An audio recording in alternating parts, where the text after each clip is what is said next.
Hello, everyone. This is Cody Lee of BlackCatBooks.org, author of I, the Dragon, Crew, and Beautiful Rabbit Hole, King Dia, Lauren Frame, Jaw the Dragon. So, the upcoming Jaw the Dragon. Jaw the Dragon has not been released yet, just to clarify that point.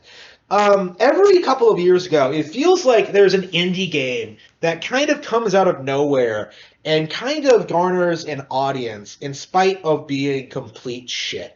Like a couple of years ago, it was stuff like, Undertale, stuff like, I don't even know, stuff like, I suppose stuff like Deltarune, stuff like that. Um, there are these games that just kind of come out of nowhere, garner a weird sort of following, and then kind of taper off into irrelevancy, right? Octodad back in the day was one of those games, like a PS4 launch title that gained critical acclaim and commercial success because the PlayStation 4 had no games.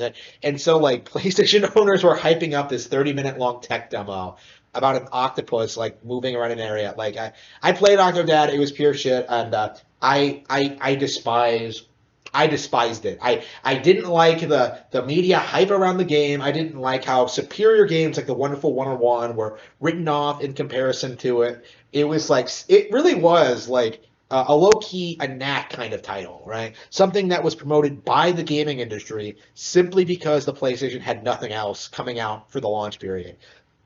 Killzone was in the same boat. Knack, as I mentioned, was in the same boat. Titanfall was in the same boat when it came to the Xbox One. Like the list goes on and on and on and on with these kind of games. But now, in 2021, well, 2022, we have a follow up to Octodad. I'm not sure how how these guys like finally managed to come out and put out another game, but they managed to put out a new game, a new original IP, Bugsnax, a game where you sort of wander around an island and eat insects to grow your body and customize it and stuff like that.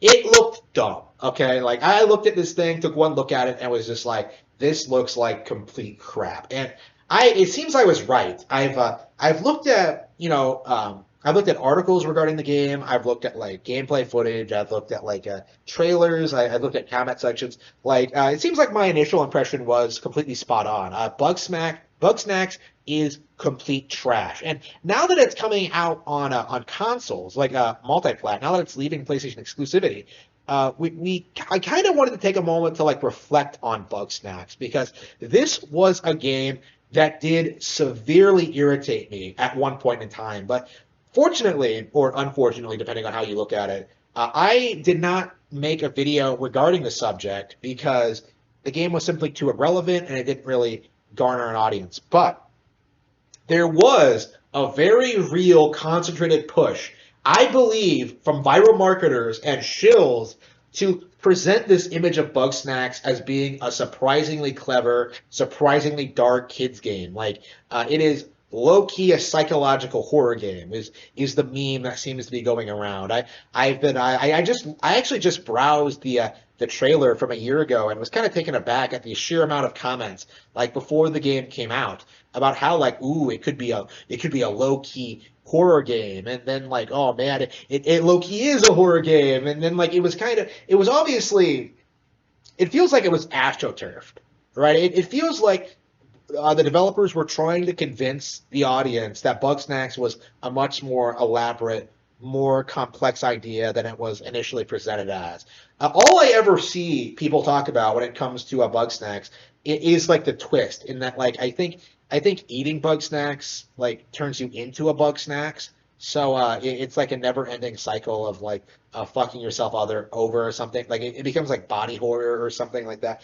It's stupid from what I remember. I don't know the exact details, but the audience or the shills, I suppose, like try to make this twist out to be really complex and give it like real depth. It's a lot like how Octodad fans like tried to make it out like, oh man, he's such a wholesome dad figure. It's a lot like No Man's Sky, where like how the shills would try and tell you the game has been patched and is better now with the updates. We're kind of at the point now where I think it's safe to say that a lot of these PlayStation exclusive titles, even like the low budget ones, are receiving a lot of false a lot of false hype. Like this was part of the marketing campaign. This was something they were hoping to spring on people. This is something that they hoped they would be able to use to become popular and to become talked about. Like trying to convince people that this was like, oh man, this was made for children. Like how could they do something like this? But like in a good kind of way, right? Trying to trying to present it as being like a shocking development, like a really interesting new IP, and it's really not. Like nothing about Bugsnax makes me want to try it. Even now that it's coming to Switch, it doesn't look compelling at all. In fact, like the developers are so salty at me for making fun of them on Twitter. They responded to me personally in regards to this topic, which I think goes to show you how unpopular the game actually is. Like I had a look at their Twitter feed, and they only have like 1,000 people liking and responding to their tweets, right? Like it feels very fake, right? It feels very inauthentic.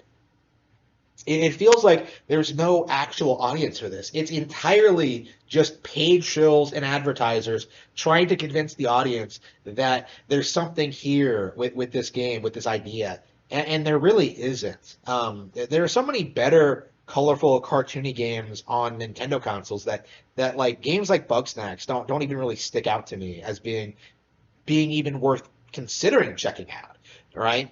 Like when I look at something like Hollow Knight, which did so much more with its like limited budget and just design, and that's the stuff I look forward to. Like I look forward to the new Bloodstains. Like good indie games exist, and as a result of that, like games like Bugsnax just seem to have a very real difficulty like finding and establishing an audience that will defend them legitimately for what it is. And I hope this is the last we hear of the studio because they're going up, they're becoming up there with like Supergiant Games and some of these other indie studios that seem to be critic darlings that are really getting on my nerves with their attitude, with how they handle their development, like just how they promote their games. Like I don't respect it, and I don't think you should either.